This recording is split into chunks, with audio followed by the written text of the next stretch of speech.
Welcome to My Line of Work. Here we dive deep into the world of work, what people do, why they do it, and how they got there. From dream jobs to unexpected paths, every story matters and every career has a story worth sharing. Our special guest today is Rick Chavez. Thank you so much for coming. We're not brothers. We just happen to have the same last name. Pretty close. Yeah. I do consider you family, but yeah, go ahead and tell everybody what you do. Currently, so I'm a retired Air Force, 21 years in the Air Force. And then I currently work at a company called Red Hat. Okay. I'm a training account sales specialist and a project manager there. Nice. So I have a wide range of skill sets. Yeah. Well, let's talk about all of it. So you started in the Air Force. How'd you get into that, or what kind of inspired you to do that? Yeah, I think you said earlier, right, when you began, unexpected turns. Unexpected and I think my career path and my life has been very unexpected. Okay. So believe it or not, and you've known me for many years, I was a big basketball player. Yeah. And I went and played a really good basketball player. I played a game I went to the gym and saw somebody across the court and he was shooting around. And I thought, at 21 years old or 20 years old, I thought I could take this guy. And I decided to challenge him. I beat him the first game. It was for some money. And then second game, he said, well, I'll tell you what, let's play again. And if I beat you, you take this test. And if you beat me, I'll give you $100. Oh, wow. And so, being naive and thinking I was better than I was, I challenged him again, and I never touched the ball. Turns out he was a recruiter for the Air Force. That's awesome. He did me wrong, and he changed my life. But he also he knew what he was doing, and so a man of my word, I went and took the test. I took the test 3 times, got in, and it was an unorthodox, a very unorthodox way of getting into the Air Force. Yeah. I didn't pass the first time, so I had to take it twice, and then I got in, and my career changed from there. So it was a bet. I lost a bet. Yeah. And here I am, 20-something years later. So yeah, man, what a cool story. Yeah. So what were you doing out of high school? What were you doing?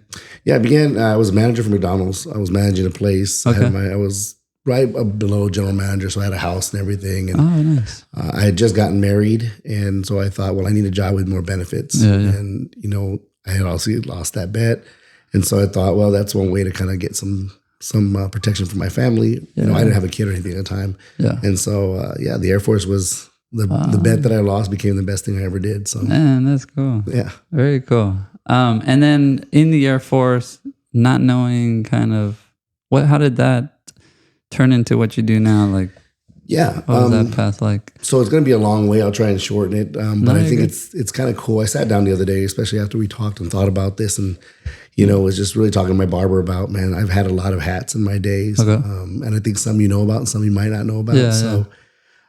For me, when I first joined the Air Force, as you can see, I wasn't making a lot of great decisions. I only wanted to be a cop because they had a beret. I didn't want to wear the regular hats, and that's the true story. That on top of the fact that because my score was so low, I had limited options. Okay. I could only choose certain career fields that would take you in with a certain score that I had at the time. And so I came in and I became a security force specialist, went down and check IDs and that kind of stuff. And through my career, I started off as a security force specialist. I started teaching ground combat skills, ended up on the SWAT team, ran an armory, started working undercover and buying and selling drugs for the Air Force. Oh, wow. A lot of crazy stuff. Did a movie, I think 2 movies for the Air Force. And then, as I progressed on, I became a drill sergeant, a first sergeant. I also did some human resource management towards the end. Okay. And I also was teaching as a university professor throughout this whole time. And so now we end up where I'm currently at, which is working in sales. And so I think the start of where we're at, to kind of look at all those different hats, I even got to fly a jet, by the way. Oh, wow. was, as you said earlier, and we were talking before this interview started, you take a little bit of what you learn from every job, right? And you continue to use that and expand it. And I've always told you and everyone else, I'm an eternal learner, a self-proclaimed eternal learner. I feel like the day you stop learning is the day you stop living. Yeah. And so I took every experience, just as you had received advice earlier, and I looked at the challenge and I took a look to my left and my right, and I said, okay, what's everybody not willing to do, right? And if they weren't willing to shine their boots, guess what I was doing? I was shining my boots. Nice. If they weren't willing to iron their shirts, I ironed my shirt. I started doing 10% more of the people standing next to me. And that really helped me understand, like, okay, just do a little bit more, little bit more. And then I started learning and building up. So to answer your question, kind of a long way around, starting off as a security force specialist, I took the management side of the house. Yeah. When I was a manager at McDonald's, I knew about accountability. Okay. I knew a lot about managing money and dealing with people. Yeah. When you become a cop, it's very different because now you have to do all that in a moment's notice, right? Situations change very quickly. Somebody can be smiling 1 minute, and the minute they hear a handcuff or the minute they're in trouble, you have to be able to kind of use the training that you've had, kind of look back and go, okay, this is a situation. I've got like 2 seconds to respond. Yeah. Right. So that really taught me to think on my feet and to be prepared for more. I also realized I didn't know enough. Yeah. So then I started getting in the books and really learning, not just what my current job entailed, but, I started learning a little bit more about my supervisor's job. Yeah. And learning a little bit more about, tactics, going outside of what the boundaries of what they gave me for my job were and trying to find out, like, what are some other things I can do to protect myself and the people next to me? Okay. And I kept that philosophy, Louis, the whole way through. Every job I've ever held, I've always looked at, the first thing I go in, I take a look at the landscape and I get to know the environment. I don't make any changes regardless of my position. I don't try to change anybody's behaviors or even try to increase efficiency yet. It's just really observation. Yeah. And I think for life, that's important in every situation, right? You go in and you have to look at the environment first. Yeah. All of us are going to have suggestions. All of us are going to have ways that we would do it. But it's a very dangerous thing to do, just to go in and automatically start changing everything. Yeah. After I would go in, the next thing I would do then is to start surveying some of the items that were being done exceptionally well. Okay. And for us, we got some really good training as a cop, to understand how to handle things. But things that we were lacking in was real world experiences. So then I started going to, self-defense classes. Okay. So that I could protect myself and my wingman better when I was on the gate. So I won't continue to go through the whole rigmarole of it, but keeping that mentality throughout my entire life to include today has been probably the biggest advice I'd give anybody is, take what the role that you're currently in, whether it's a parent, whether it's a paramedic, a firefighter, whatever the job is, whether it's a stay-at-home, it doesn't really matter. Take where you're currently at and look at how you can expand that. Yeah. And then reflect on your past, the successes and specifically the failures. And then try to find ways to alleviate or to avoid repeating that. Yeah. Very cool, man. I like that. Yeah, I like that. You mentioned just improving, right? That's what I tell my boys with soccer, right? I'm like, just like your own competition. Like, don't worry about these kids, right? There's some kids that are taller, faster, stronger. Look at what, am I better than I was yesterday? Right? Absolutely. And so just improving on that. I think that, like you said, it doesn't just apply to work. I think just life in general, right? Just baby steps. That's the way I say it. Baby steps, right? Like just one step at a time, get better and better. Before you know it, you look back and you're you're the boss. And so very cool. So you've had a lot of experience in the Air Force doing different things. What do you have like a favorite thing you did in the Air Force? I think the one that made me grow the most was working undercover. Okay. I think that one was strange. Yeah. I was pretty young in the Air Force. I think at the time I was 23. Yeah. And I was working in the armory and I was in charge of all these munitions, right? Yeah. Millions of dollars of munitions. We were sending them everywhere. Wow. And, I had been put in for an award, and that award got me enough exposure to where they came over and they were like, hey, we want you to do a special job. And I said, okay, that sounds great. Yeah. And then they told me the job, and I didn't know if I should be offended or if I should be excited. Right? They're like, you look like the kind of guy that could sell drugs and nobody would know that you're on the good side. So it was kind of one of those like super scary moments, man. Right? Like, I'm like, me selling drugs? I'm a cop. Like, what do I've seen that in the movies. I didn't know that was a real thing. It's a real thing, man. And people were like, you did that? I was like, do that. Along with, at the same time, I was on the SWAT team. I was on the base basketball team. So there was a lot of hurdles. Yeah. So, okay, cool. If I say yes to this job, which I'm not going to say no, if I said yes to this job, now I have to have a cover story for everything else I'm doing because I have a lot of exposure around the base. Okay. I had just done the movie for the Air Force. I was on the base basketball team. I was on the base SWAT team. And then now I've got to tell people that I'm getting kicked out of the Air Force. Wow. Because Oh, they can't so know you I'm got to in. make it real. Right. So wow. I grew my facial hair in as much as I could. Yeah. And I didn't wear a uniform for about 8 months. Wow. And my cover story at the time was basically, you know, hey, don't be like me. Yeah. I'm on the way of getting kicked out. They can't stop me from playing basketball yet until I'm fully out, which is how I was able to play basketball. I'm still on the SWAT team because they haven't proven that I'm kicked out. So they bought it at the time, either that or they just, you know, they let me think it's really cool. Just kind of a sidebar is we took a picture. I have a picture of our SWAT team. Yeah. And I'm the only one with facial hair. Oh, you know, so nice. I kind of look like this rough, rough and tough kid. But Yeah. I think that was the funnest part of the job. Let's say the most influential part of my experience because you really learn about integrity, right? Okay. You have to have it before you can go to that job. Yeah. Unfortunately, some of my biggest busts were very early on with a lot of folks that I knew. Oh, wow. Being very busy within the environment and in the base itself, and with the Air Force, because I was doing a lot of extracurricular activities with the Air Force. Yeah. I knew a lot of the folks, right? So when it came time to, you know, the cases or the interviews or the interrogations, if you will, unfortunately, a lot of those folks knew who I was. Wow. So, you know, the hard part is knowing that there's a fine line between, you know, friendships and what's right and wrong. Yeah. And I think that was a good test of my integrity. Yeah. Right. And I never wavered on that. And, you know, on top of that, I always gave everybody an opportunity. You know, my whole thing first was like, hey, you should stop. Yeah. Like, just stop it now. Right. Yeah, and don't end up like me. Because remember, my cover story was I'm getting kicked out. Yeah. You know, and we gave a lot of people a lot of opportunities. But unfortunately, you said it perfectly when you tell your kids, and I think that's the greatest advice you can give anybody is focus on you, right? If you're so focused on what everybody else is doing in terms of comparing yourself. Yeah. I mean, you should focus on what people are doing, but not for comparison purposes, right? If you're focused on yourself, you're looking at growth, right? You're looking at how you can improve and what your skill sets are, what your talents are. Yeah. During that time, I had to focus on what I could control. I wanted to stop my friends from doing this. I wanted to stop these contacts from selling, you know, drugs or using it because that's dangerous and it's dangerous for them. Yeah. But the reality is you can only control so much. Yeah. Right. And I have an obligation to you and to everybody else that lives on base and, you know, everyone else who would be impacted by something if someone were on narcotics and we're loading bombs per se. And so that has probably been something that I'm very proud of. You know, when I retired after 21 years, the number one thing I could say was that I never cut my moral fibers for anybody. Not a position, not a rank. I was willing to stay at the very bottom if that's what it meant, provided that I could keep true to myself. And Louis, you've known me for years. That's one thing that I've never wavered on, right? So you have to have the courage to stand for what's right and to know what you can control, what you can't, what you can influence.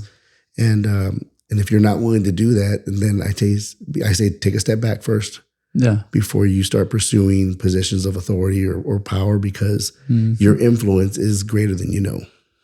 Right. So if you're not aware of your own, you're not self-aware of your own strengths and weaknesses. It's something I would say, go and do that first. And that's what that job taught me was be well aware of where you're at. Yeah.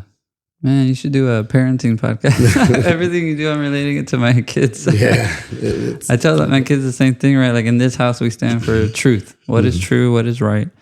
I love you, but you know, I may yell at you. I may punish you. I may take, you know, but all of that is because, you know, I want you to be truthful. I want you to be like, we err on the side of truth. Right. If you're doing something that's bad, wrong, false, you know, there's going to be consequences, Absolutely. Right? Until you learn to self-evaluate and self-control. That's my job. Man, we're going to learn a lot today. Yeah. I think, I will give you full credit, man. You and your wife have done a phenomenal job with your children. You know, every time I think about my brothers and their kids and my kids, we have all done very similar things. And I will say that one piece of advice I give everybody about parenting is don't raise your kid to be your best friend. You don't raise your children to be your best friend, right?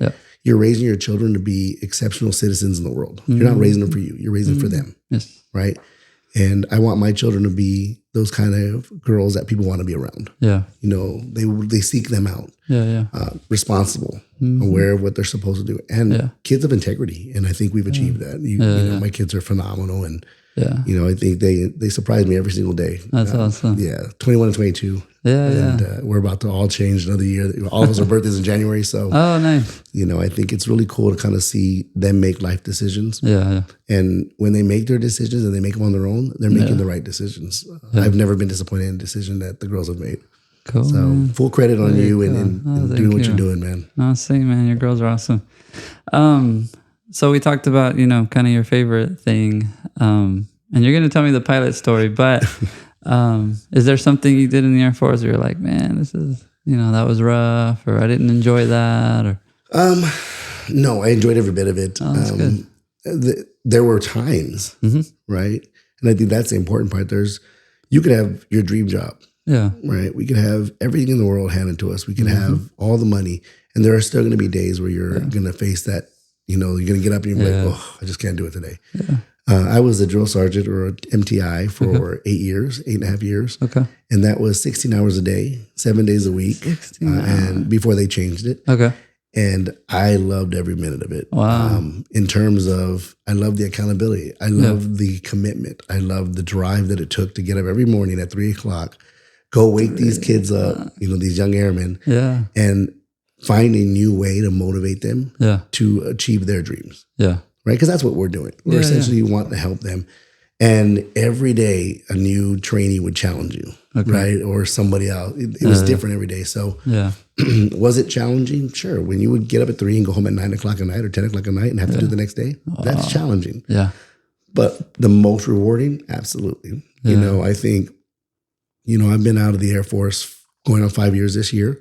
Yeah. And I still keep in contact with a lot of the folks that have graduated, and to see them achieving their own businesses, high ranks within the Air Force, it's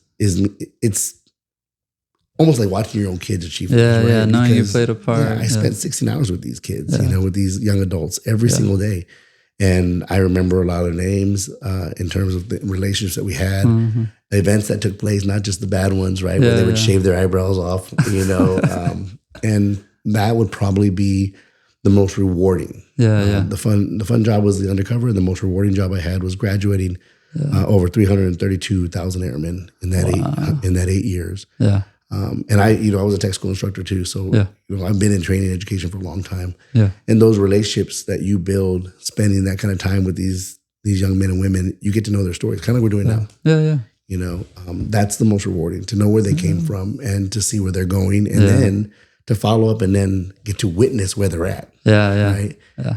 It's awesome. And I'm in awe every time that somebody sends me a Christmas card or, reaches out to me on Facebook or Instagram or any the platform, just says, hey, they keep calling me Sergeant Chavez. It's something that I don't think they're going to stop doing, but hey, Sergeant Chavez, Merry Christmas to you and your family. And to me, that's huge. Right?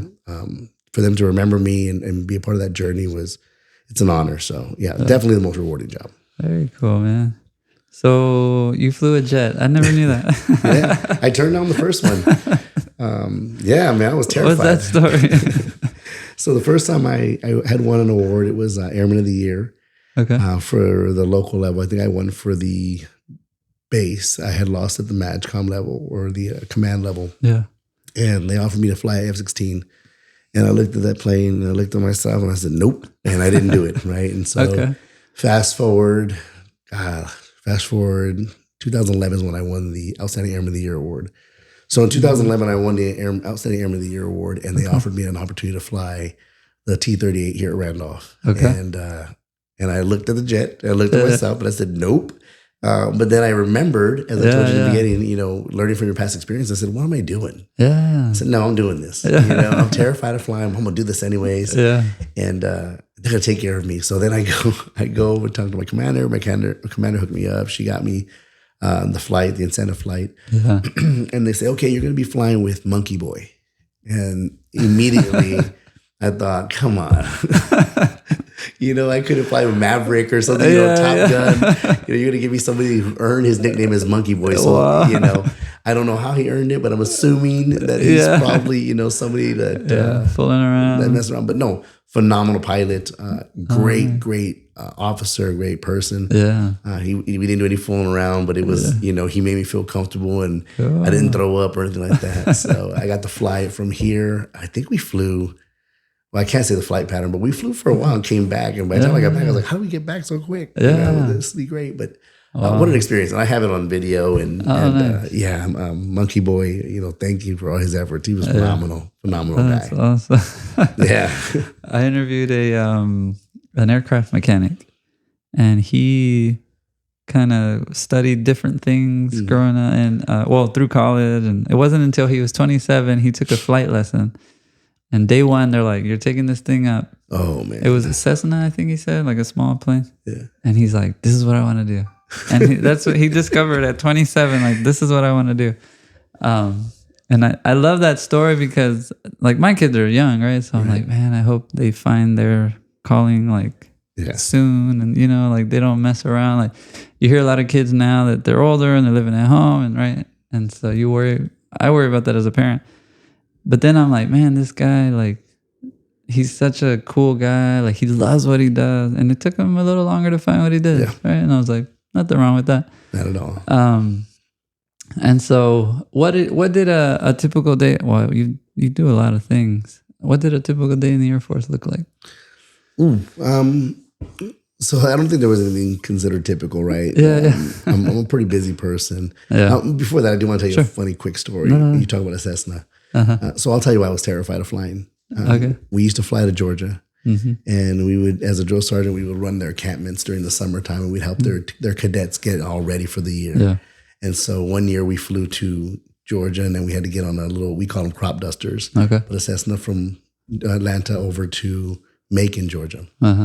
So we walk into that airport, and we're in Macon, and the guy comes up. It takes about 10, 15 minutes for him to get up there. He comes out here, talks to us, and says, all right, where's your luggage? We had it in hand. So he takes our luggage, and we watch him walk outside, and he loads the luggage on the plane. Yeah.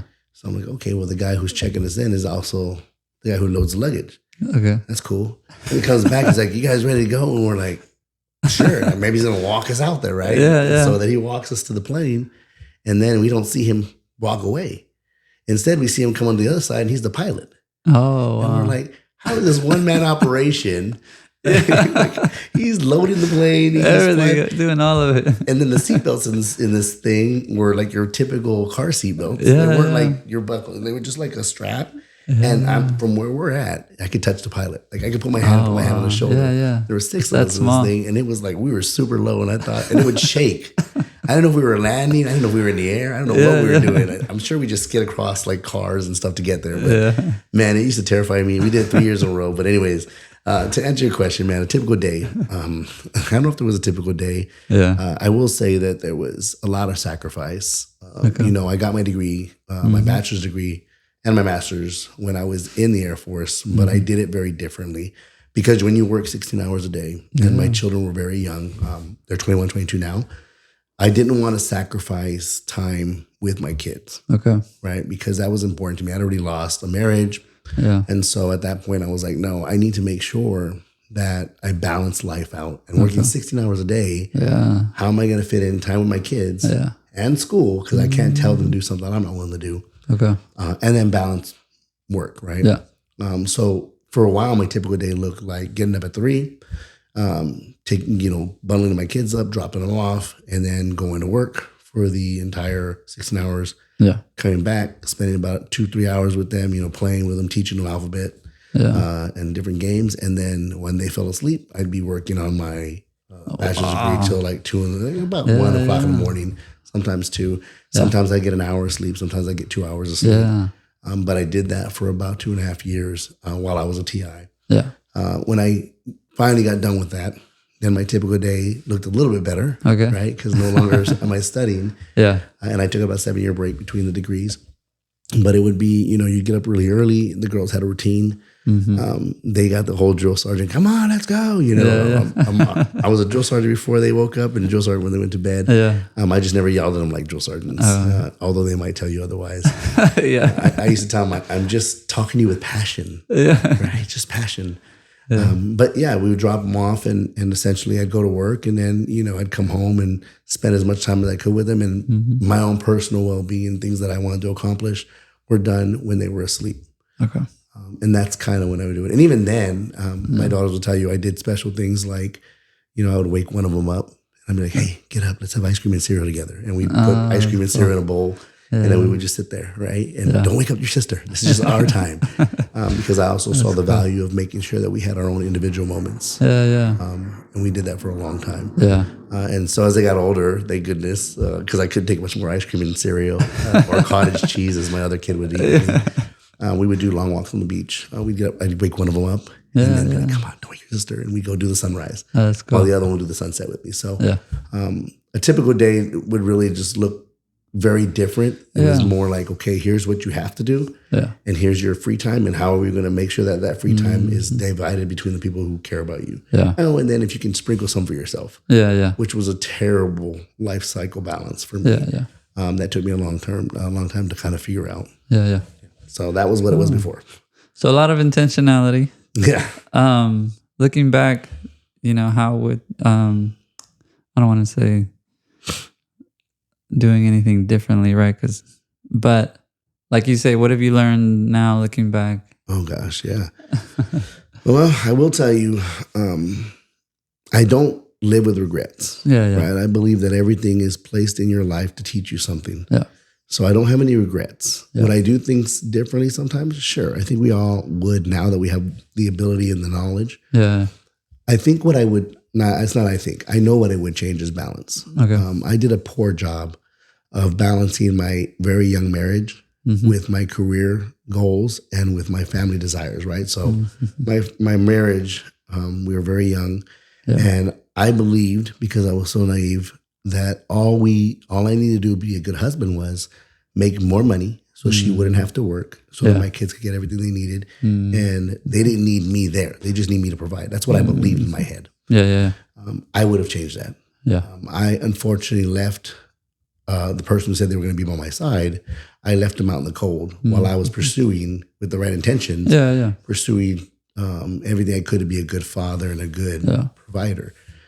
Not realizing I forgot to feed the most important element of the family, right? Which was the relationship. And so that didn't take long to fix. Once I lost that battle or that marriage, I'm not gonna say a battle, that marriage. It was a wake up call, and so that's when you saw me start finding those gaps of time with my kids. Like I don't care if I sleep 30 minutes, my kids are gonna be important. And then now, where I live now is, work is always going to be there. Right. I will do as much as I possibly can to the best of my abilities. I will find ways to be more efficient and effective. I will do my studying and make sure that I expand my knowledge base so that I can do my job even better, so that I can really focus when I'm at work. But when I'm not at work, I'm not at work.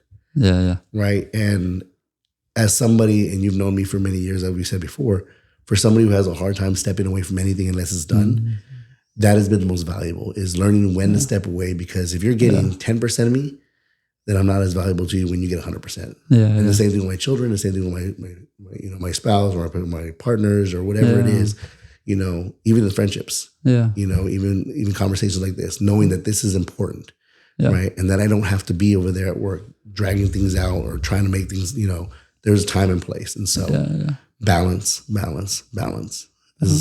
It's not about time management per se. It's about balance and identifying when something is off. And you can identify that by talking, by observing, or by feeling the impact, right? And if you're feeling the impact, it's too late. So. True, man. Yeah, relationships are important. I learned that lesson early. I was a teacher. My wife was a stay-at-home mom. When my daughter was young, I remember, I don't know, she was crawling already. And we're in the living room and my wife's helping me grade.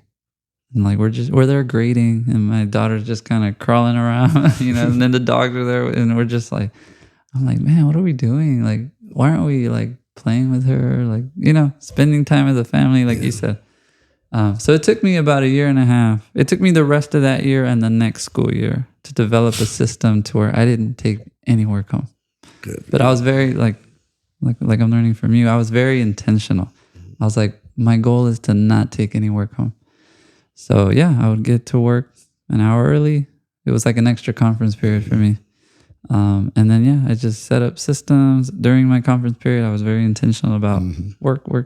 I'd stay, And I had to, in that district, I had to stay. The kids got out at 2:45. I couldn't leave till 3:45. So I was like, all right, I got an hour to do my thing. Perfect. And then leave. And then I didn't take stuff home. And so it's possible. It's just like you said, you have to be very intentional and you got to understand like what's important, right? Absolutely. When I'm home, I got to be present. Very cool.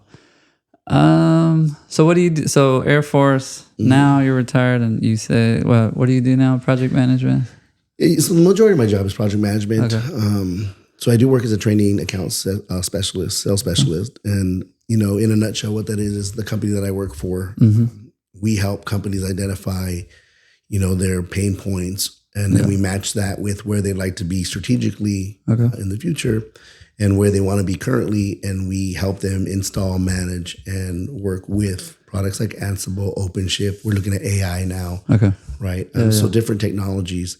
And my job particularly was to help them bundle or find package deals or just find the right training platforms for their folks. Yeah. I'm shifting roles now, but that to introduce them to a training platform that would help them prepare their folks to be able to manage those different technologies is what my role was and currently is. Yeah. I have a huge background in project management, in program management, and I also have my black belt certification, so looking at efficiencies. And we were talking about what you just said, being intentional. Yeah. I think that's the most important part, right? This is how it propelled me to go after those certifications. Certifications like your black belt, right? Your Lean Six Sigma black belt. Certifications like your project manager or Lean Six Sigma, your project manager PMP or Scrum Master, or just these different types of certifications that are out there, specifically the ones I'm talking about. They apply to life, right? Yeah. We're planning something all the time. You plan this podcast, this interview. We plan what we're having for dinner. And so what I had learned when we talked about earlier was there has to be a better way for me to plan my days, to be more intentional, right?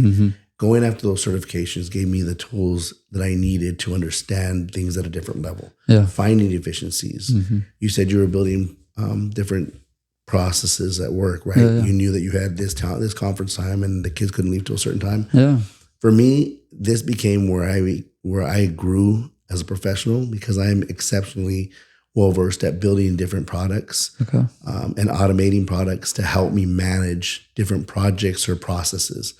Right. So now I can find those gaps, or I do have a spreadsheet where it might be a one-stop shop versus having 15 different others, using those skill sets. And so kind of launching forward into where I'm at now.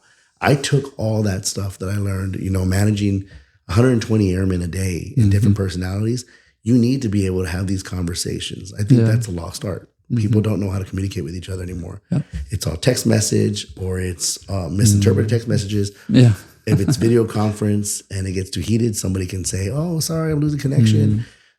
You're missing the human element, right? So those skills that I learned as a drill sergeant, as a tech school instructor, going further as an HR director, and working with individual personalities really forced me to employ that everywhere I'm at.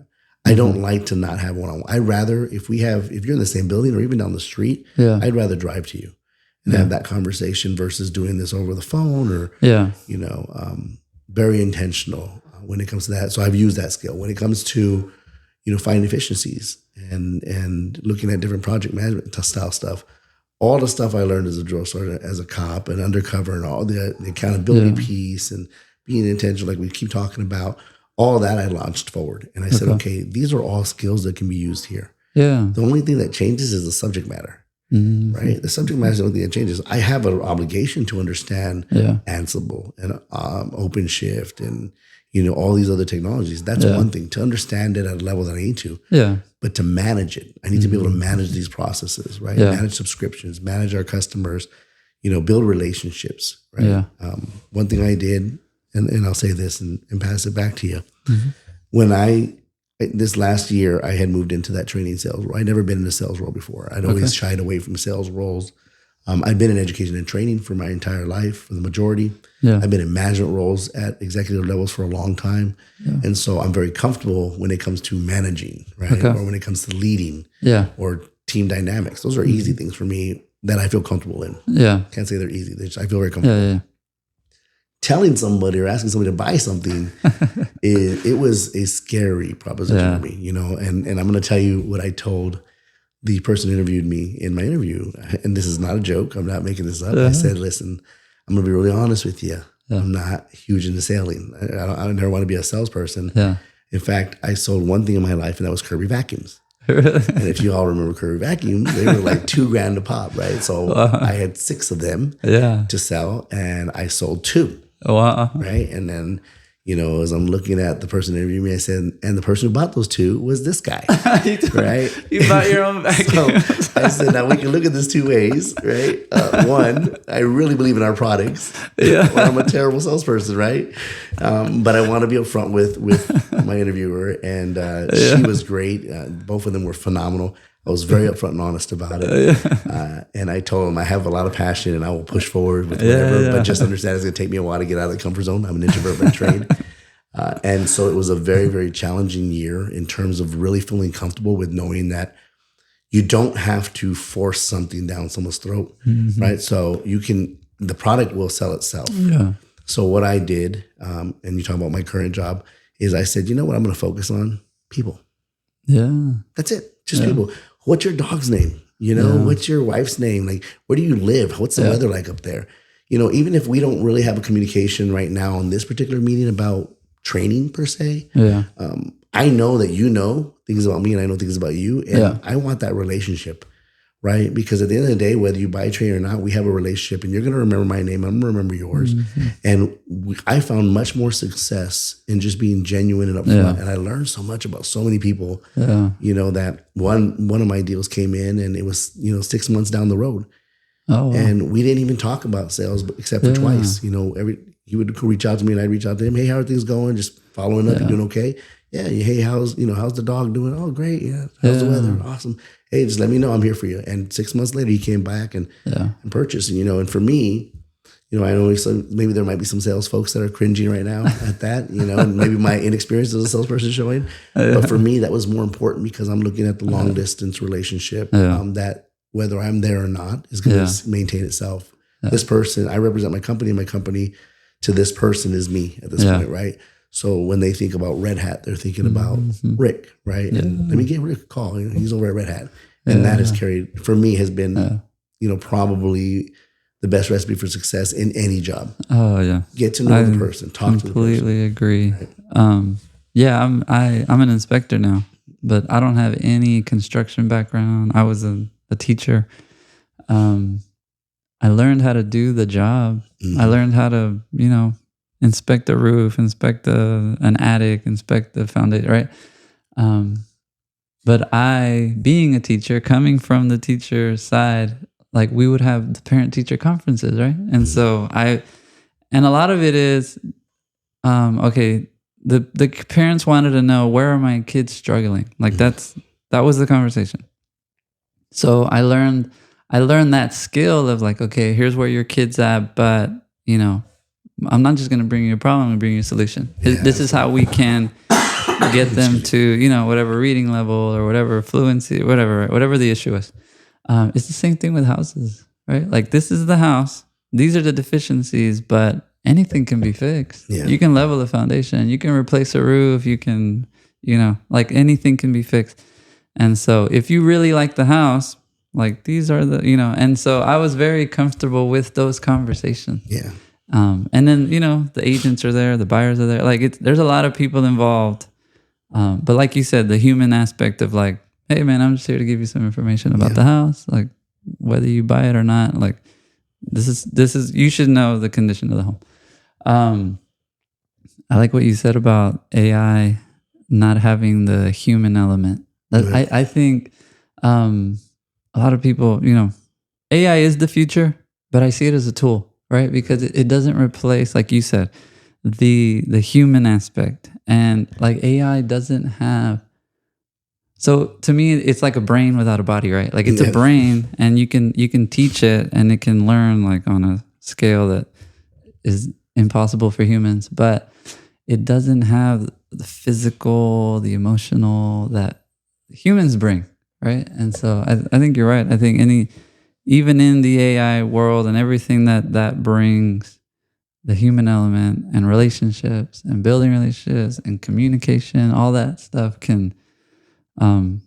is what I think takes people to that next level, right? In any job, right? Teaching, firefighting, right? Compassion, right? And just, you go to a fire and it's like, well, I can put the fire out, but, like the human element of someone losing their house, someone, maybe someone wasn't able to get out. Like, just, there's everything around anyone's line of work that isn't just transactional. Yeah. Right. When I go to H-E-B and I buy groceries, I always talk to the cashier, and some of them don't talk to me.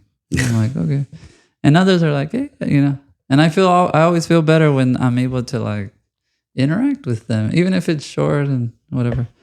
But yeah, I like that. So what you do now, obviously, all your experience in the Air Force prepared you for what you do now. Are there any skills outside of the human thing that kind of propelled you to that? You mean like dealing with different personalities, if there's something outside of that world? Just because right now you do project management, right? And you said, a lot of the things that you've learned in the Air Force kind of have helped you to do that. What are there any other skills that you kind of picked up along the way, that just things that you learned in your line of work? Like, these are some things I've learned that kind of help me now do what I do now. Yeah, I think if you look at, you can go to any school, you can get any certification, right? Yeah. Like you said, anything can be done, honestly. Yeah. You go, if you decide to, follow the path of your black belt certification of Lean Six Sigma, you will end up with a certification and you'll have all the methodologies, right? And you can probably even quote, if you're good at memorizing, all the different tools that they give you within their books. It's one thing to be able to quote what's in a book, right? Yeah. The Speed of Trust, for example. I can give you an example here in a minute. Without using any names, where I can show you where that's very ineffective. Okay. Excuse me. I think the most important part of this whole thing is, those are tools like AI. You were talking about AI. The interesting thing to me is AI is getting its information from the same place we can get our information. Yeah. The only difference is it's its own walking, talking Google, right? Yeah. If I really truly want to expand my knowledge level, as we talked about in the very beginning, I'm going to go study that information. I'm going to prioritize getting to know what my job is and the jobs around, like self-defense, for example, we talked about in the beginning. Yeah. I'm not going to Google, hey, AI, or I'm not going to go to ChatGPT and say, what's the best place I should hit somebody if they're attacking me? Right? Excuse me. I'm going to go and I'm going to learn about it, and I'm going to read different books, and I'm going to do different studies, and I'm going to find out, what are the repercussions if I hit somebody, being a military member who was a security force member and a SWAT member. Yeah. If I hit somebody, is it viewed differently than if somebody who's never had any military training before? And it is legally. It is, right? So if you don't know that, right, and you haven't done your own study, then you could find yourself in a bad position. So I do agree with you. I think AI is a great tool to kind of help prompt you, right? If you're having a hard time coming up with an idea, sure, you can type it in there. Yeah. But kind of stepping away from the AI world, one of the things that I really feel benefits me the most, even today, I don't know if you knew this, but when I was teaching, so I taught at the university, I used to teach organizational management and communications and leadership. Okay. So I taught both of those classes for about 4 years for Park University. And one of the skill sets that I got while in the Air Force, very luckily, over a traumatic time, the Air Force had gone through, unfortunately, a very negative time where Congress came back and mandated that we get training on how to teach instructors to be more effective without overstepping the line of abuse of power. Yeah. And so where they ended up sending me and 3 others at the time was to Washington, D.C. to become Myers-Briggs practitioners. You as a teacher know exactly what that's the MBTI. I actually have never heard of that. Or 4 lenses or DISC. Oh, DISC. Okay. Yeah, so I know they all cover. Yeah. So these are all the same. These are all around the same areas, right? DISC is one of them. David Kiersky's temperament model. Then you got the Myers-Briggs type temperament instrument. Okay. And so I became a practitioner and certified in like many of these different skill sets. And what it did for me was help me. We'll talk specifically about the Myers-Briggs. Yeah. Without getting too deep. it identified the 16 different personality types, Yeah. right? Introverts and extroverts, sensors and thinkers, feelers and judges, perceivers. And it basically showed you the dichotomy of them, right? Whether you're an introvert or an extrovert. Yeah. And it gave me an opportunity to learn more about some of the identifiers. We can talk, and I, based off certain things that you're saying, based off your behaviors, the way you're sitting there, I might be able to identify whether you're an introvert or extrovert. Okay. Right. And that goes for all of the different dichotomies, right? The different 16 personality types. And so I took that knowledge and I started using it for every individual interaction. Okay. Right. Now, the problem with this that I ran into initially was when you're barely started, you just think you know it all, right? So you're like, oh, introvert, extrovert, And so it taught me to listen more versus talk more. Even though you might not be able to tell now, right? I listened a lot more. I observed a lot more. I became more reflective. Okay. I'm already an introvert by trade. If you look at my PCI, my preference clarity index, it's all the way over to introversion. You never know that. Really? Right? Oh yeah, I'm a big introvert, man. Wow. But I've also learned the value of flexing out of that. Yeah. You have to be able to come out of that shell so that you can help someone else come out of the shell or to achieve other things. So that is the skill set that I would encourage anyone to go after, even if you're not looking for certification. Get to understand those personality types more now than ever. Yeah. With us putting up so many barriers of communication, whether it's a screen, whether it's a text message, there's a lot of barriers to communication that are happening. So it would benefit you not only in your personal life, but your professional life to understand how those 16 different personality types interact and receive information, how they make decisions, right? Yeah. When we're walking around the house, you have many children. I have 2, right? Yeah. You watch one kid who walks around and you give them a task and you're like, hey, go get me a glass of water. And they walk about 3 steps. They see a shiny object. They veer off to the right. Right. Yeah. And somehow they end up, both your kids end up with a glass of water in their hands at the same time. You're wondering, like, how did you have time to play before you brought me this versus the other one who was like dead set on going straight there and back. Right. So it was really interesting to learn and very, very fun. I'm going to say it's fun. To use that in the real world, to interact. I started with families and I started with my own brothers and then, of course, my significant others and, just things that were happening in my life. And I would actually use a lot of that to be like, all right, Rick, maybe they didn't mean it that way. Yeah. Right. Because by trade, I'm intuitive. Yeah. Oh, excuse me. So my head's always in the clouds. I'm thinking bigger, better. How can you improve this? Yeah. Excuse me. And if my partner at the time was a censor, she was very black and white. What's written, why change it? And so when we would talk about, hey, let's put this in the house. Yeah. One is seeing it one way, one see the other way. And conflict happens. Yeah. Right. And even though I embrace conflict, right, I think that if you can avoid conflict, you can understand where they're coming from, you have a better outcome. So that is the number one tool that I would say I use was the Myers-Briggs DISC 4 lenses. If you go to my house, I have all these books and certification, pathways where you can go in, you can really just take a step back. And if you're dealing with a situation at work where you have someone that's a little more challenging, just review it, go through and be like, okay, so this person is, they're less interested in the fine details. They want give them the quick bullet points, and so that's a skill that I would say that I've carried on. That's not necessarily directly revolved in that. Yeah. No, that's good though. Cause it ties back to, earlier you talked about relationship being the most important thing. Right. Yeah, it's true, right? When I got married, right, I grew up and was brought up a certain way. My wife, grew up and was brought up a certain way. And it's interesting because she's very direct and she does not shy away from confrontation.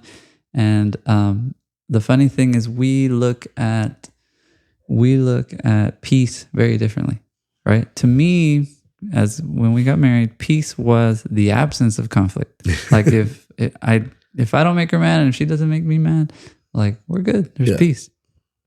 To her, peace was resolving conflict. Like, hey, like you may not know, but I'm mad at you, or you did this, or you said this, and so we need to talk about this. And I'm like, if we're talking about something's wrong, we're in conflict. We're in conflict, and this is scary. And I just, just forgive me, and I'll say sorry, and we're good. She's like, no, we need to talk through this, right? And so that's a marriage example, but the kids are the same way, right? Like I raised, it's going to sound odd, but we raised our 4 kids differently. That's not at all. That's good. Because one's the oldest, she was born, no siblings. By the time the 4th one was born, like she's the youngest of 3 siblings. So just the dynamic of birth order, gender, personality, like it's just different. Spanking didn't, I spanked my kids. I go to jail for that. It didn't work with my first daughter. Right. Like I was raised like that. I was raised like my dad would spank us. It worked on me. I'm like, all right, right.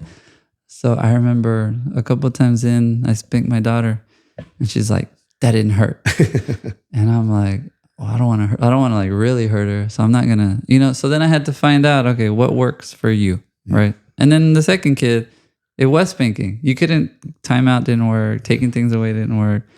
You just spank him. He cries. He apologizes. Right. The third one, I don't even have to touch him. Just raise your voice, and he's crying, and so. So learning that, right? Learning that in the workplace, learning like how to just the simple, like, how do I need to approach this person, right? Like how do I need to bring up this issue or this problem? Like just the words, right? Because like you said, right? We send a text message. I meant it one way. You read it a different way. It's the same thing with language, right? Like I tell you something and you're like, like, I think I'm portraying a message, but you're understanding it a different way. And it's like, so I need to make sure what I meant to say is what you're understanding. Not what I'm saying, what I meant to say. So, no, that's good, man. That's a good resource for everyone out there. Smart. I like the way you said that, man. You put it in a good perspective. I think, we said intentionality several times, and I think that's the key for that one, right? Yeah. I think I'll give you an example. I had already taught at the tech school it was an MTI tech school, drill sergeant school. Yeah. I'd already been instructor there. Okay. Right. And then I had moved on and went to somewhere else, and then I was coming back. So I'd already been there. I'd done this. I did the curriculum, and they called me and they said, "Hey, would you be willing to come back and be an instructor at MTIS again?" I said, "Absolutely." And I could have taken 1 or 2 approaches, right? I'd already been there. Why am I going to go practice? Or I need to put my best foot forward. And the class was seven lines long. Like we had to memorize 7 lines. Yeah. And I'm thinking to myself, no, I don't care if I've been there 15 times. Right?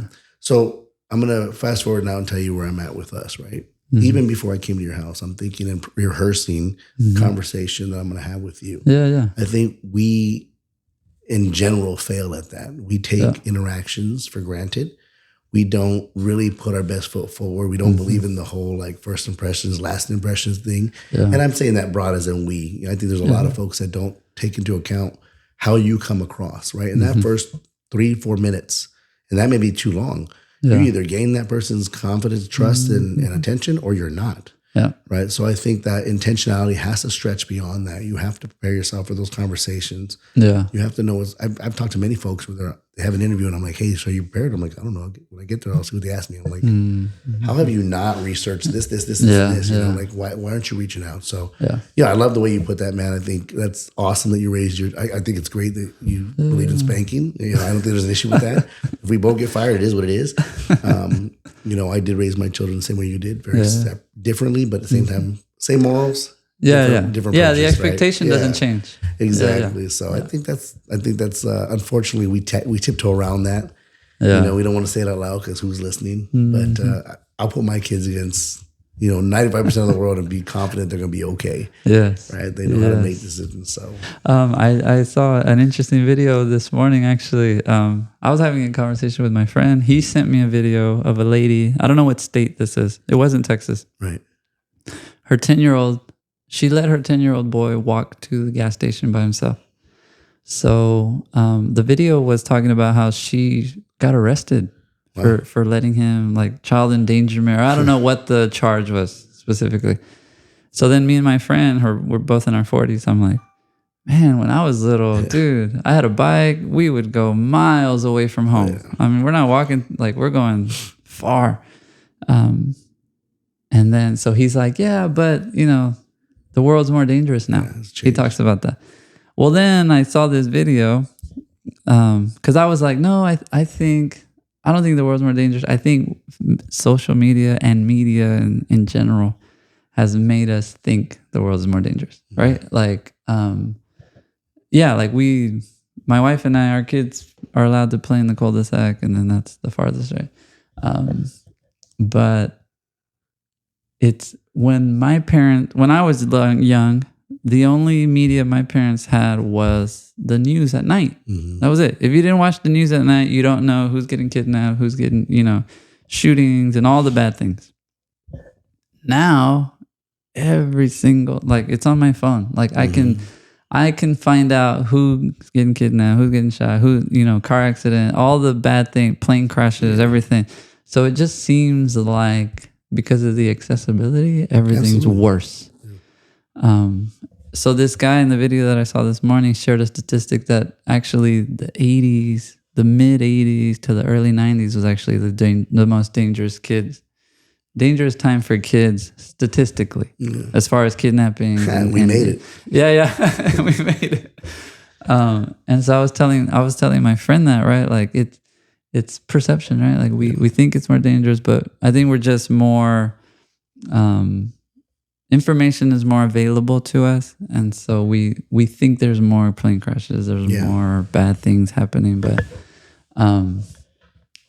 no, I mean, the world changes and things change, but I don't remember why I brought that up. Well, it does remind me of this quick story. Sure. When we talked about the unfortunate incident in basic training, where Congress had to mandate that we, as instructors, have training on how to better deal with, positions of power. Yeah. I can recall, and I remember very vividly, all the instructors being very, very upset, majority of the instructors, because, it was like you can't call a trainee anything except for trainee or airman, depending on what they were going to change it to at the time. Yeah. You can't say female. You can't.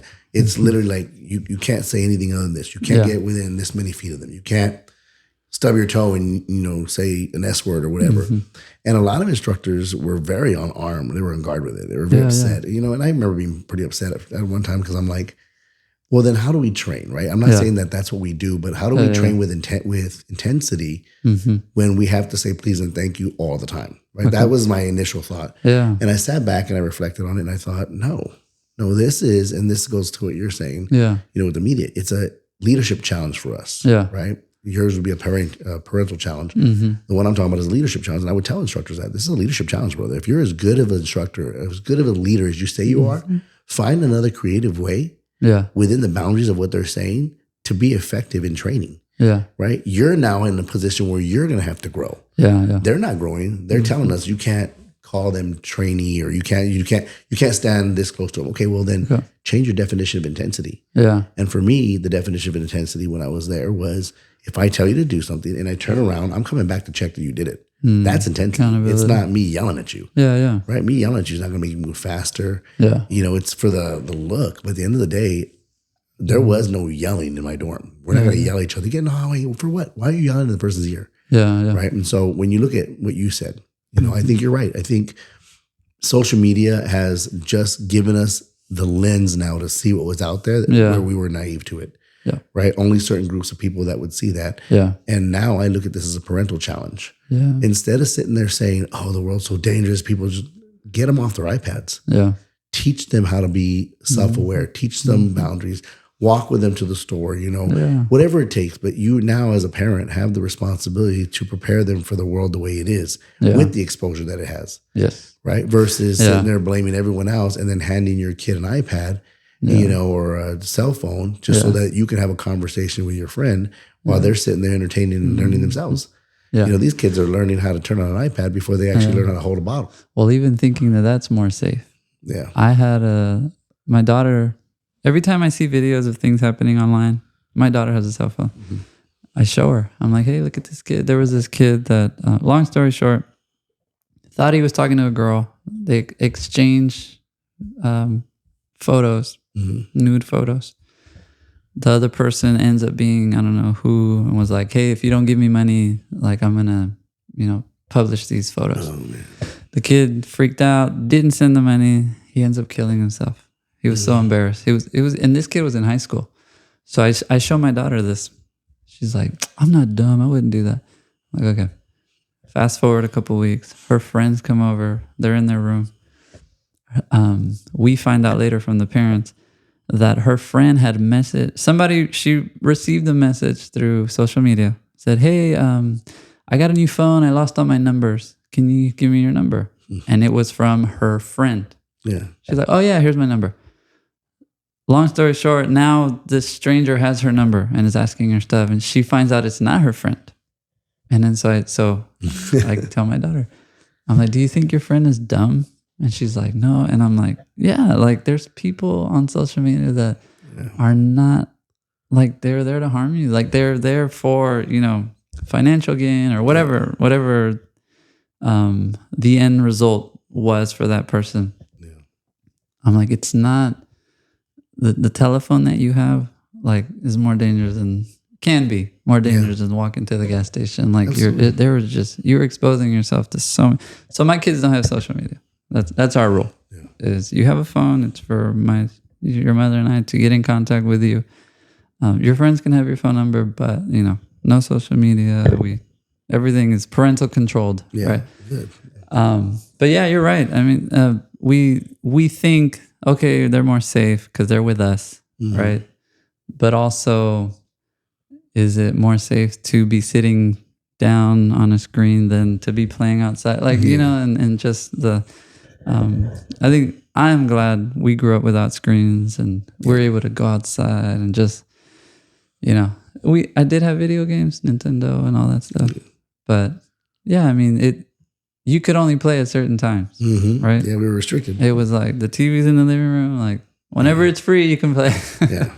And so, yeah, just same thing, right? iPads aren't bad, phones aren't bad, but balance. You talked about balance earlier.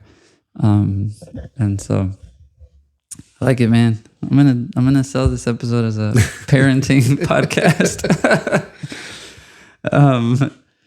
What advice would you give to someone that wants to join the Air Force, someone that wants to do project management? Either you've had a lot of different roles, education, wherever you want to take it. What advice would you give to someone that wants to, do that line of work? Would definitely tell them be researched, right? Okay. And not to the point where you research yourself out of a job, like out of fear. Yeah. Just understand what you're going into first, right? Have a basic understanding of what you're going to do, whether it's joining the Air Force or whether it's going to be a project manager or whatever it is, being a teacher at the university, being a SWAT team, whatever it is you're going to get into. Yep. Have a general knowledge of what you're getting into. Yeah. So you're not completely blind by it. The next thing I would tell them is, once you've decided to do that, make sure you're committed to doing it. Because the experience you're going to have in that role is going to be based on the effort you put toward it. Right? If you put very little effort and you're getting in trouble for not knowing your job, I mean, you can blame bad supervision if you want to, but at the end of the day, that's not a supervisory issue. Yeah. Right? When I joined the Air Force and I lost that bet, a lot of people don't know this part of the story, and there's only one person does, and it was Robert Calhoun. If he ever sees this, he'll definitely agree to you. I remember walking to the back, and I wasn't researched in the Air Force. Remember, I lost the bet. Yeah. And so being a security force member, one of the things that they were teaching us back then was how to fight with rifles in the event that you had combat. And I remember walking outside the dorm and looking at this big setup of airmen that were in the middle of practicing. And you'd hear them, and I'm watching with these rifles, and I'm thinking to myself, I don't want to do that. So I literally was looking for a way to get out of there. And I remember telling my buddy Robert at the time, I'm like, I'm done. Like, I didn't sign up for this. And I started climbing the fence, thinking, right, if you get outside the base, you're free, right? Like, naive again at 20 years old. And he pulls me off the fence, and he tells me, come on, Rick, don't be silly. And I'm like, dude, I didn't sign up for this. Well, best thing ever happened to me is him pulling me off that fence. And we had a long conversation that day. And after that day, I became a student leader. About a week later, I jumped into a leadership role within the tech training world because I was a tech training time. Yeah. But people don't know that I tried to leave. I mean, honestly. And at that point, it was committed to saying, I'm not going to ever shy away from an opportunity that I feel there's growth, minus that plane. That plane was the only one I did. So know what you get into, and then when you get in there, commit to it. And when you're committed to it, be intentional, man. You got to be intentional with what you're doing. Be respectful, and this is probably the biggest one that nobody wants to say out loud. And I'm going to say it out loud. Know your place. Yeah. There's a time and place. And if you are entry level, that is your place. Your entry level. And your responsibility is to become the best entry level person and learn how to move up. A lot of these folks want to come in, and just because you graduated college, you want to be at the top of the chain, and you want to forget about all the experience and the effort that everybody below you and to the side of you has put in. And you're not willing to learn. You're not willing to open. You're like, if you're not going to let me, I'm going to the next job. And that may be true. But if you don't understand, there's valuable lessons that you're leaving behind when you fail to realize what your role is. Right? I would have loved to be in charge when I was in basic training. Right. When I was a student, I would love to tell my drill sergeant what I was going to do. No, drill sergeant, I'm good. I'll be back tomorrow. Right. But the lessons that I learned as a student propelled me to be a better leader when it was my turn. Right. And then when it was my turn to be an executive leader, the lessons I learned as a mid-level manager propelled me to be a better executive leader. Right. And so I think that follows that intentionality and that, that awareness of like, hey, yes, you bring so much. These kids nowadays, much smarter than we ever were. They're just more exposed. Right. So they know things quicker. But the reality is the experience that we hold, that everybody besides us, below us, to the side of us hold, is invaluable. And you have to harness that, because as a team, you'll accomplish a lot more. And that would be the last thing I would say is, no one will ever accomplish anything by themselves. I don't care who you are. There's only one person that does that, and he's above us, way above us, right? But there's not one person that's breathing flesh on this earth that's going to accomplish anything by themselves. And I think that's important to recognize. And if you don't recognize that, you're setting yourself up for failure, and for a longer path, right? Your path is going to be, if you look at if I were just to tell you, here's where I started, here's where I ended, you'd be like, man, successful career. But my path has jagged edges everywhere. Right. But at those jagged edges, there was somebody there at the bottom to greet me and say it's going to be okay, and somebody at the top with a rope pulling back up to the next one. And it was my whole career to include today. Right. And so I think that would be the next thing I would tell people. So that's beautiful. All right. 2 closing questions. And I don't prepare my guests for these. First question is, how do you right now define success? I think success is defined by the reputation you hold. The short answer is the reputation you hold. If somebody were to ask a question about who I am, whether as a person, a professional, or a family member, my success would be based off of the positive that they would say. And the positive could be, Rick is going to tell you the truth, no matter if it's good, bad, or indifferent. To me, that's a win. Right. Rick is a good guy. Rick is loyal. Rick is the kind of guy that will help you and give you a shirt off his back. Those are things that I think make you successful. If you're a good human being and people want to be around you, success. Nobody cares how much money you make. Nobody cares your rank. Right. How do you treat people? And do people want to be around you? And if the answer is you treat them good, and yes, you're successful. In my eyes. I like it. And then the last question is, because as parents, a lot of times we take a snapshot of our kids and we worry, right? We're like, man, how was your growing up, before you became the man you became? What was the message given to you by your parents as like, hey, do this, or, this is success, or, money, career, or like, what was that message? It's interesting if you ask good or bad. Me and my 2 brothers, right? We all have different answers. I don't know if there was a shared message. I won't say there was a verbal shared message for me. I'm an observer, and that's just the way I take information in. So I will say, from my father, I learned the value of hard work. Hard work, perseverance, and those days that I was up to, sleeping only 2 hours a day. That's a lesson I learned from my dad. I want, not to say my mom's not hardworking, but if I had to say this is the biggest thing I learned from my father, it would be you are going to be a workhorse, and the harder you work, right, the more benefit you'll have internally, not necessarily reward wise. For my mother, and to stay loyal. For my mother, I learned not to be scared. Right. My mother has held many jobs. She has never let fear prevent her from taking the next challenge on. To this day, you know who she is. And I would say that combination is dangerous when you are a hard worker and you're not scared to try something new. That's good. I think you're set up for success, man. And they never once sat down and said, Rick, go to college. Right. Not that I remember. It wasn't success wasn't based on a diploma for us. Success was, are you a good person? Yeah. Are you a hard worker, and do people want to be around you? Yeah. And that was something that I observed on both of them. Yeah. Right. Did they make mistakes? All parents do. But if I were to say those are the two huge lessons that have molded me to who I am. Yeah. From them, because I've learned from my little brother and learned from my older brother too. Yeah. Those would be the lessons. I love that, man. Yeah. Well, you're a great person to be around. Thanks, man. So I consider you wildly successful. Likewise. I don't want to leave without giving you the opportunity to talk about, you mentioned on our phone call, Guitar for Vets. Yeah, thank you for that, man. Yeah, I appreciate talk about that before we end. So, as if I'm not doing enough crazy stuff to keep myself busy. Here in San Antonio, and it's a national nonprofit organization. Okay. So Guitars for Vets is an organization. It's a nonprofit that takes veterans who are dealing with, struggling with, and healing from PTSD. Okay. And we take them through a 10-week free program where we teach them guitar, the basics of guitar for 10 weeks. Yeah. At the end of that 10th week, we graduate them. They get their full kit, man. They're getting a guitar. They're getting a stand. They're getting, it's a nice kit, nice guitar. And, and hopefully we teach them the value of music and inspire them enough to want to go forward, right? So San Antonio itself, the chapter here in San Antonio, is led by Michael Vasquez. Okay. And Jerry Crouch is our head leader or instructor. Nigel Fisher is our national director. Yeah. So all those guys happen to be here by chance. Oh, nice. And we've done great, man. We've graduated 53 so far. Nice. Right, which is huge. Yeah. Because it was only 2 instructors before. Now it's 13 instructors. Wow. And we have 22 in the pipeline, and we already have the classes for the next ones coming up. So we're looking at over 100. That program has grown significantly. But one thing that we do unique in our chapter here, not that other chapters are not doing it, but one thing we've done is I've taken a group and we've created a band, and our band is called SOS, or Strings of Strength. Yeah.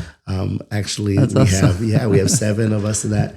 7 core members that have been there, and we just got 4 more members. Yeah. And these are graduates of the program. Their skill levels vary from 1 year to maybe, the instructor, Jerry, he's been there.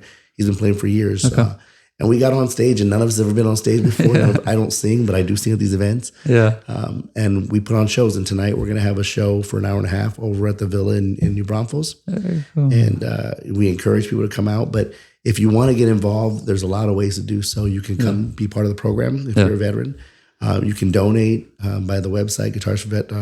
You can go on the website. Yeah. You can donate equipment. Like, for example, if you want to donate a guitar, we take those guitars, and those become the practice guitars that the veterans are using, which a lot of folks have done. I know we have a guy named Austin Forrest, phenomenal guitarist and performer. He's one of my closer allies when it comes to this stuff, and he's great. But he donates his wisdom, right? And he's donated guitars as well, and he's equipment, and he's told me, like, hey, Rick, this is how we could, you can perform better on this, or here's how you guys could do this. So anything you can do, even if it's just sharing advice, sharing the word of the program, to really get veterans involved is the thing I would really encourage people to do, is like help us bring more veterans to get involved, because me personally, who suffers through it, this has been an outlet that has been probably the most healthy outlet I've ever had in my life. I've written, I think, 4 songs at this point. Awesome.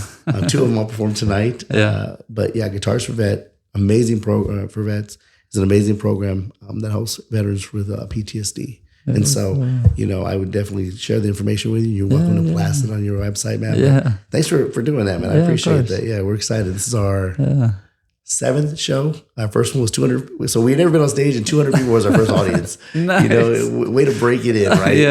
And then tonight we're going to be playing in 37-degree weather, but we'll be out there with our icicle fingers, and we'll do what we can. And hopefully everybody singing along with us will kind of warm us up a little bit. But it'll be fun. That's awesome. Well, I'll be there. Yeah, I'm excited. Supporting. And we'll do what we can to get the message out. That'd be cool. Very cool, man. Well, we'll wrap it up. I know you're a busy man. Thank you for taking the time to be here. I appreciate it. And those of you that tuned in, thank you for tuning in to My Line of Work. I hope today's video inspired you to find the work you love. If there's a career you're curious about, drop it in the comments below. We'd love to feature it. Hasta la próxima. All right, thanks.